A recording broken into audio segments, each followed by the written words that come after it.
Siapakah Yesus?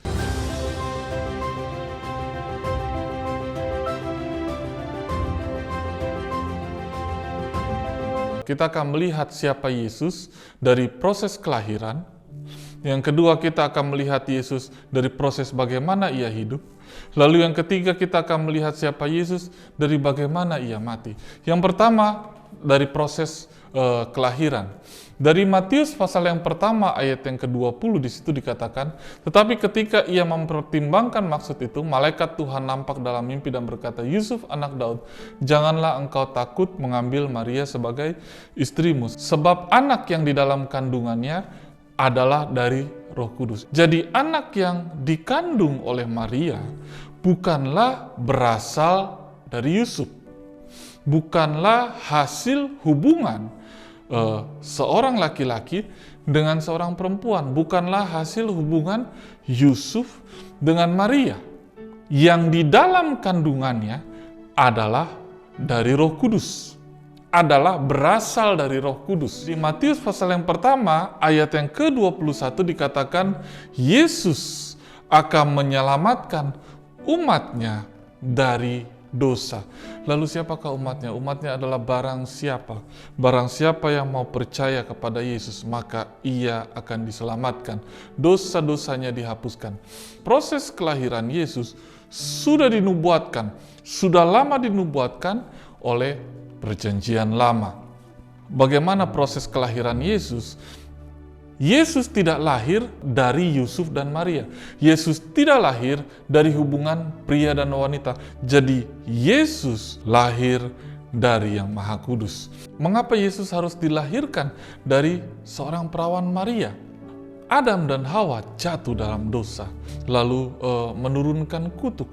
Kejadian 3 ayat yang ke-16, firman-Nya kepada perempuan itu, susah payahmu waktu mengandung akan kubuat sangat banyak.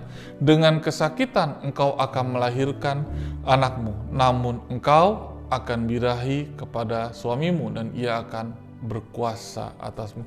Saudara, seperti yang kita ketahui bahwa akibat Hawa memakan buah tersebut, ada kutuk, ada konsekuensi, ada kutuk yang turun kepada ular, kepada Adam, dan kepada Hawa.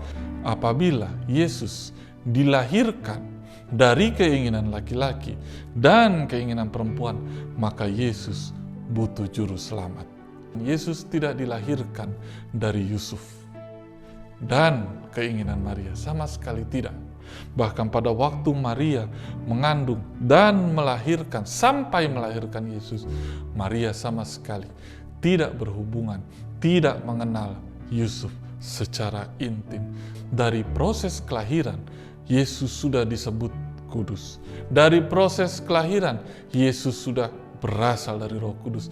Tidak ada nabi-nabi di Perjanjian Lama, baik itu nabi besar, baik itu nabi kecil. Tidak ada rasul-rasul di Perjanjian Baru, baik itu dari Injil sampai suratan. Tidak ada yang proses kelahirannya disebut kudus. Tidak ada yang proses kelahirannya yang disebut berasal dari Roh Kudus. Walaupun mereka dipakai dengan luar biasa, walaupun mujizat demi mujizat yang terjadi pada nabi-nabi di Perjanjian Lama, baik rasul-rasul di Perjanjian Baru, tidak ada yang proses kelahirannya disebut kudus dan berasal dari Roh Kudus. Di Yohanes pasal yang ketiga ayat yang ke-6, di situ dikatakan, apa yang dilahirkan dari daging adalah daging. Apa yang dilahirkan dari roh adalah roh. Ini tidak berbicara semata-mata mengenai kehidupan manusia di Perjanjian Baru, tetapi Yesus itu sendiri. Yesus dilahirkan dari Roh Kudus. Itu mengapa setiap manusia harus dibaptis. Sekalipun orang tuanya sudah percaya, setiap manusia harus memiliki perjumpaan dengan Yesus. Di Perjanjian Baru berkata, bahkan setiap manusia harus lahir baru. Apa yang Yohanes 3 ayat ke-6 berkata, apa yang dilahirkan dari daging adalah daging dan butuh keselamatan. Yang dimaksud adalah apa yang dilahirkan dari daging butuh keselamatan. Dan apa yang dilahirkan dari roh adalah Roh. Ini adalah proses bagaimana Yesus lahir.